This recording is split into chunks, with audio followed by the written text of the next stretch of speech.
In 1906, the Royal Dutch East Indies Army marched to Denpasar, the capital of the Kingdom of Bali. When they arrived at the palace, they heard the wild beating of drums and saw smoke rising from the puri. Upon reaching the palace, Dutch soldiers saw a silent procession emerge. The Rajah, who was at the front in his palanquin, was carried by 4 bearers. The Rajah, his wives, their children and retainers wore ceremonial white cremation garments and magnificent jewelry and carried ceremonial kris. As the procession approached within 100 paces of the Dutch forces, the Rajah stepped down from his palanquin and signaled to his priest. The priest plunged the dagger into the Rajah's chest. Following this, the rest of the procession killed themselves. The women threw the gold ornaments and coins at Dutch forces before also committing suicide. The Dutch who witnessed this mass ritual suicide opened fire on the procession. They claimed that stray bullets and attacks with lances and spears made them open fire and use artillery against the procession.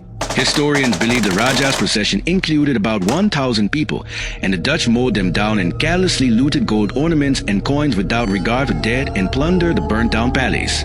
Alternative accounts indicate that Dutch forces began firing when the Rajah's procession moved outside the gate, despite repeated warnings to halt. The Dutch opened fire on the procession and used artillery, while the Rajah's procession carried only ceremonial kris, shields, and spears. The survivors took their own lives, following the codes of puputan. That same afternoon, the Rajah's ruler committed puputan in front of his palace. Dutch forces ignored the act and focused entirely on looting from dead bodies and palaces.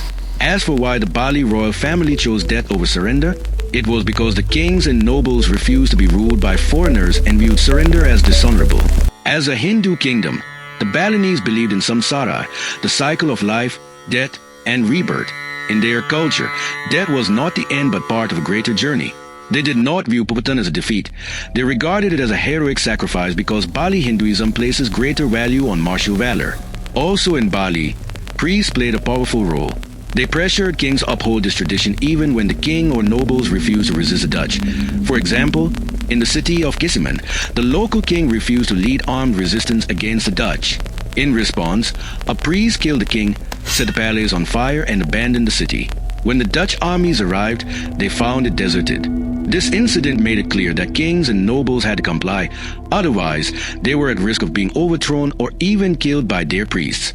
The Dutch, for their part, were trying to unify the Indonesian archipelago. By 1908, all Balinese kingdoms were defeated. When news of puputan became known to the wider world, people were shocked, and the Dutch faced heavy criticism from their citizens and the international community. As a result, the Dutch preserved Balinese culture and adopted a more lenient approach to religion, partly out of guilt, partly due to diplomatic pressure. However, I believe this leniency was not motivated out of respect, but by self-interest. Puputan did not stop. It happened again in 1908 in Klungkung. This incident was the final royal resistance from the Balinese against Dutch rule.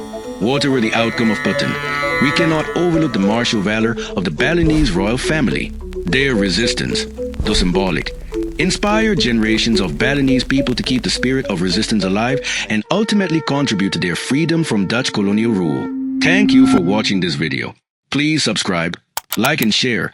Your support would help the channel. This video is part of the series Chronicles of the Indian Ocean. If you are interested in maritime history, be sure to check it out. Goodbye.